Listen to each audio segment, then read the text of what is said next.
warahmatullahi wabarakatuh. Saya Rizky Boyanggoro dari Prodi Manajemen ingin menjelaskan tentang analisis sebab-sebab permintaan SDM. Permintaan sumber daya manusia. Yang pertama itu prediksi permintaan sumber daya dalam perencanaan sumber daya manusia di lingkungan sebuah organisasi.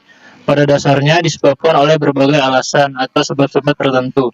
Prediksi yang dilakukan tanpa rasa alasan tidak akan menghasilkan SDM yang mampu bekerja secara efektif dan efisien dalam memberikan kontribusi pada usaha organisasi. Perusahaan dalam mencapai tujuan strategik dan mewujudkan isinya. Untuk itu, prediksi harus didasari alasan yang kuat. Untuk memastikan bahwa permintaan SDM merupakan kebutuhan objek yang disebabkan oleh ketidakmampuan mendayagunakan secara efektif dan efisiensi yang sudah dimiliki. Yang pertama, sebab-sebab permintaan SDM. Yang satu itu lingkungan eksternal. Perubahan-perubahan lingkungan yang sulit diprediksi dalam jangka pendek dan kadang-kadang tidak mungkin diperkirakan dalam jangka panjang. Perkembangan ekonomi mempunyai pengaruh yang besar, tetapi sulit diestimasi. Sebagai contoh, tingkat inflasi, pengangguran, dan tingkat bunga seiring merupakan faktor penentu kondisi bisnis yang dihadapi. Yang kedua itu kondisi sosial politik hukum. Kondisi itu mempunyai implikasi pada perencanaan sumber daya manusia melalui berbagai peraturan di bidang personalia, perubahan sikap dan tingkah laku, dan sebagainya.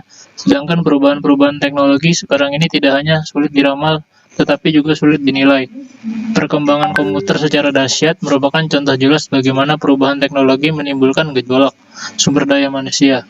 Akhirnya, para pesaing merupakan suatu tantangan eksternal lainnya yang akan mempengaruhi permintaan sumber daya manusia organisasi. Keputusan-keputusan organisasi Berbagai keputusan pokok organisasional mempengaruhi permintaan sumber daya manusia. Rencana strategik perusahaan adalah keputusan yang paling berpengaruh. Ini mengingat perusahaan dalam jangka panjang untuk mencapai sasaran-sasaran seperti tingkat pertumbuhan. Sasaran-sasaran tersebut menentukan jumlah dan kualitas karyawan yang dibutuhkan di waktu yang akan datang. Dalam jangka pendek, para perencana menerjemahkan rencana-rencana strategik menjadi operasional dalam bentuk anggaran. Yang keempat itu forecast. Penjualan dan produksi meskipun tidak setepat anggaran juga menyebabkan perubahan kebutuhan personalia jangka pendek. Begitu juga reorganisasi atau perencanaan kembali pekerjaan-pekerjaan dapat secara radikal merubah kebutuhan, memerlukan berbagai tingkat keterampilan yang berbeda dari para karyawan di masa mendatang. Faktor-faktor persediaan karyawan. Permintaan sumber daya manusia dimodifikasi oleh kegiatan-kegiatan karyawan pensiun, permohonan berhenti, terminasi, dan kematian semuanya menaikkan kebutuhan personalia.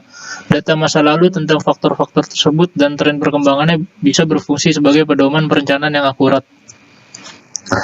Yang selanjutnya adalah supply sumber daya manusia. Faktor-faktor persediaan karyawan, permintaan sumber daya manusia dimodifikasi oleh kegiatan-kegiatan karyawan pensiun, permohonan berhenti, terminasi, dan kematian semuanya menaikkan kebutuhan personalia. Data masa lalu tentang faktor-faktor tersebut dan tren perkembangan bisa berfungsi sebagai pedoman perencanaan. Kemampuan-kemampuan mereka, informasi ini memungkinkan para perencana untuk menugaskan para karyawan tersebut untuk mengisi lowongan-lowongan pekerjaan di waktu yang akan datang. 3 teknik forecasting yang tersedia adalah inventaris sumber daya manusia, bagian penempatan, dan analisis Markov. Kemudian perencanaan perlu menentukan teknik mana yang paling tepat untuk organisasinya. Inventaris sumber daya manusia. Selain jumlah karyawan, inventaris meringkas sebagai keterampilan dan kecakapan setiap karyawan. Bila berkaitan dengan karyawan, bukan manajer, inventarisasi menghasilkan skill inventaris, sedangkan inventarisasi manajer disebutkan manajemen inventaris. Inventarisasi sumber daya manusia menentukan status karyawan organisasi tersebut, memonitoring performa karyawan, dan menjadi dasar penentuan transfer. Kegiatan ini juga menunjukkan pemanfaatan sumber daya manusia dalam perusahaan yang berarti mencerminkan potensi karyawan untuk mendukung operasi perusahaan. Rekrutmen organisasi. Hal tersebut bukan saja karena proses rekrutmen dan seleksi itu sendiri telah menyita waktu, biaya, dan tenaga, tetapi juga karena menerima orang yang salah untuk suatu jabatan akan berdampak pada efisiensi, produktivitas, dan dapat merusak moral kerja pegawai yang bersangkutan orang-orang di sekitarnya. Manajemen tenaga kerja adalah suatu pengelolaan tenaga kerja dengan melakukan proses pengembalian keputusan yang berhubungan dengan Riyadni DKK. Penentuan ukuran dan jumlah tenaga kerja serta personel proyek. Yang kedua, rekrutmen tenaga kerja dan pengendalian jumlah tenaga kerja. Yang ketiga, struktur dan pembagian tenaga kerja. Yang keempat, perencanaan, penjadwalan, pengarahan, dan pengawasan kegiatan tenaga kerja. Yang kelima, komposisi tenaga kerja untuk kegiatan tertentu dan jenis pekerjaan untuk setiap tenaga kerja. Penyebab timbulnya permintaan. Meskipun tantangan-tantangan yang mempengaruhi permintaan sumber daya manusia tidak terhitung jumlahnya, perubahan-perubahan lingkungan organisasi dan persediaan tenaga kerja biasanya mencakup lingkungan eksternal. Perubahan-perubahan lingkungan sulit diprediksi dalam jangka pendek dan kadang-kadang tidak memungkinkan diperkirakan dalam jangka panjang. Kondisi politik hukum mempunyai implikasi pada perencanaan sumber daya manusia melalui berbagai peraturan di bidang personalia, perubahan sikap dan tingkah laku, dan sebagainya. Akhirnya, para pesaing merupakan suatu tantangan eksternal lainnya. Rencana strategi perusahaan adalah keputusan yang paling berpengaruh. Sasaran-sasaran tersebut menentukan jumlah dan kualitas karyawan yang dibutuhkan di waktu yang akan datang.